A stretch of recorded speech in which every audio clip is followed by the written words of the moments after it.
La parálisis cerebral es un grupo de trastornos motores que causan problemas del movimiento, el equilibrio y la postura, es decir, es una pluridiscapacidad. Esto es secundario a una lesión cerebral en el sistema nervioso central cuando el encéfalo aún es inmaduro. Afecta principalmente funciones del movimiento, el habla, el aprendizaje, la audición, la visión y el pensamiento. No es una afección progresiva, por lo que el daño no empeora gradualmente. Sin embargo, las manifestaciones podrían cambiar en el transcurso de la vida del paciente o a medida que su sistema nervioso madura. Esto significa que los síntomas podrían cambiar con el paso del tiempo. Debido a que el término encéfalo se sustituye por cerebro, precede la generalización del término parálisis cerebral. En esta afección, las zonas afectadas del encéfalo son la corteza cerebral, los ganglios basales y el cerebelo, aunque las alteraciones de parálisis cerebral se presentan dependiendo de la localización de la lesión. La corteza cerebral se encarga de producir los movimientos voluntarios de la persona. Una lesión en esta parte del cerebro puede producir espasticidad, ya que cada sección específica de la corteza motora controla el movimiento de una parte característica de nuestro cuerpo. Por lo tanto, dependiendo de la parte dañada, se afectarán una o varias partes del cuerpo, originando una parálisis espástica. Otra zona afectada es la de los ganglios o núcleos basales, que se encarga de la planificación e iniciación de los movimientos voluntarios, por lo que al lesionarse hay dificultad para iniciar un movimiento o para regular la actividad de los músculos, presentándose parálisis cerebral disinética. El cerebelo se encarga de detectar la diferencia entre el movimiento que nuestro cuerpo intenta hacer y el movimiento que se produce en realidad, y ajusta los movimientos para disminuir errores. Por eso, una lesión en esta estructura produce imprecisión del movimiento, falta de coordinación, temblor, hipotonía, etc. Y es así que se produce parálisis cerebral atáxica. La parálisis cerebral espástica, debido a que los músculos están tensos y rígidos, los niños con este tipo de parálisis cerebral no se pueden mover con fluidez, sus movimientos pueden parecer espasmódicos o entrecortados. De este tipo de parálisis se derivan otros tipos, como la cuadriplegia espástica, la forma más grave en la que están afectados los cuatro miembros. El niño tiene retraso mental en más del 90% de los casos y convulsiones frecuentes.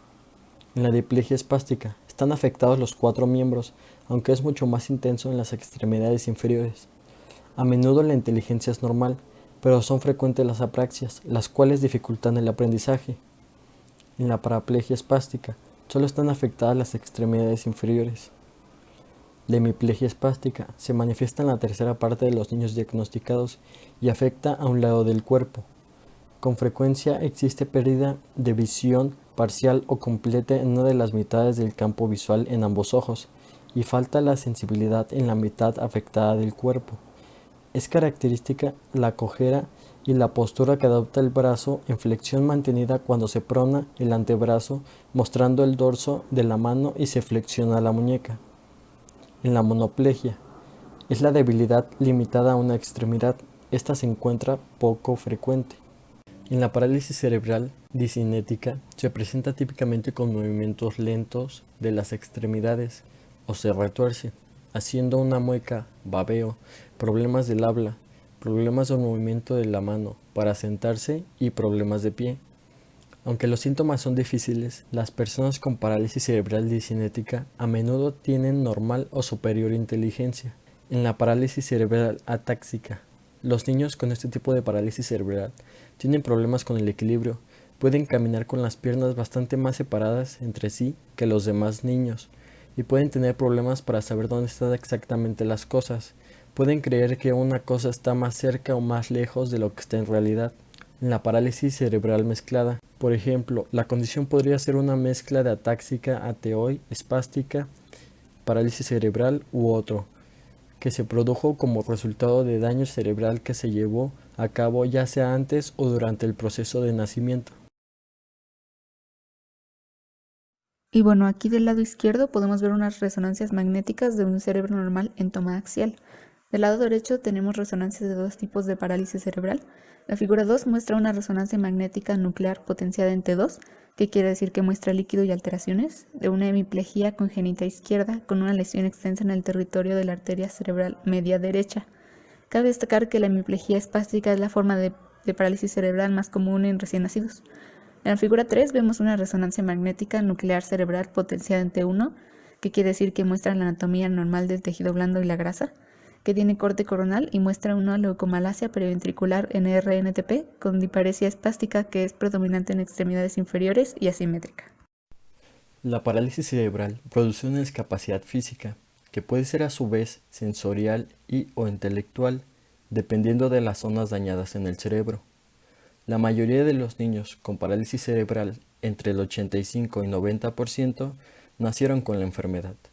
Las causas de la parálisis cerebral que ocurren antes del nacimiento incluyen daño en la materia blanca, desarrollo anormal de sangrado y falta de oxigenación en el cerebro. También existe la parálisis cerebral adquirida, que entre sus causas está daño cerebral en los primeros meses o años de vida, infecciones como meningitis o encefalitis, problemas con el flujo de sangre al cerebro debido a un accidente cerebrovascular, problemas de coagulación sanguínea, vasos sanguíneos anormales, un defecto cardíaco presente al nacer o anemia deplanocítica, lesiones en la cabeza por un accidente automovilístico, una caída o abuso infantil.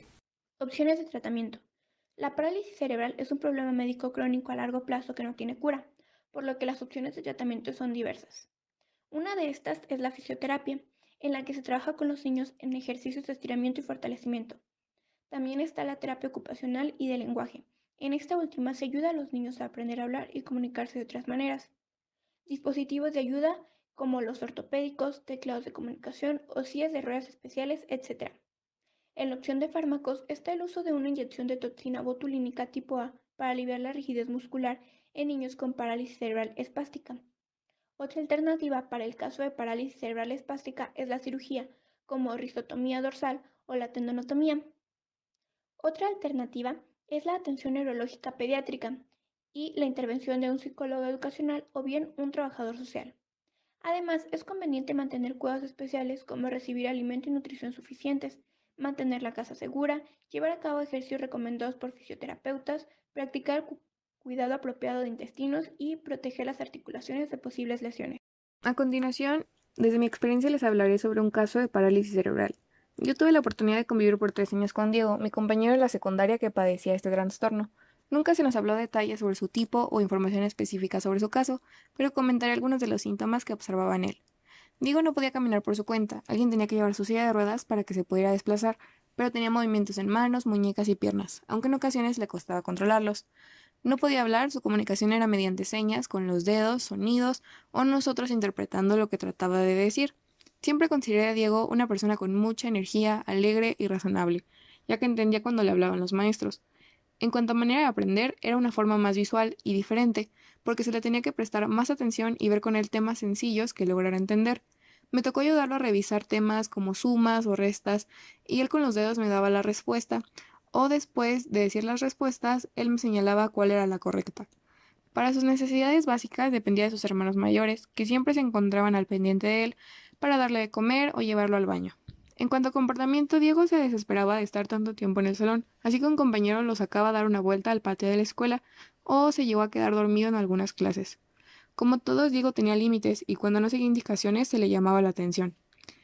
Las medidas que manejaba la escuela era una rampa para la silla de ruedas, material didáctico, dejarlo salir antes, tanto como al recreo y a la hora de la salida. A pesar de esto, sentía que algunos maestros no tenían la formación adecuada ni paciencia para ayudar a Diego en su desarrollo escolar. También debido a la falta de educación en el tema, alumnos de otros salones hacían burlas o llegaban a ser groseros con él porque no entendían su situación. Por lo tanto, Diego sentía esa indiferencia y demostraba sus sentimientos, como la tristeza, dejando caer los labios. Por lo tanto, como grupo nos tocó defenderlo y explicarle a los demás sobre su condición. Ahora unos datos extra. Tenemos que el 6 de octubre es el Día Mundial de la Parálisis Cerebral, promovida por la SPACE, la Confederación Española de Asociaciones de Atención a las Personas con Parálisis Cerebral. Tenemos un caso que es Christy Brown, nacido en 1932, que fue el 10º de 22 hijos de una familia en Irlanda. Tenía una parálisis cerebral que afectaba todo su cuerpo excepto el pie izquierdo. A pesar de ello no tenía ninguna discapacidad mental, podía leer, escribir y pintar. Y gracias a la terapia me pudo mejorar su condición muscular y el habla. Además llegó a escribir su autobiografía, Mi pie izquierdo, en 1970, que fue adaptada a la pantalla grande en 1989. Durante su vida escribió otras novelas y poesía y se casó con Mary Carr y murió a los 49 años en Inglaterra. Sabemos que no hay dos parálisis iguales, ya que siempre viene acompañada de otros trastornos, aunque algunos casos muy raros pueden vivir sin ninguna manifestación. Al menos una de cada 500 personas tiene un tipo de parálisis. Y aquí dejamos unos datos para que los vean.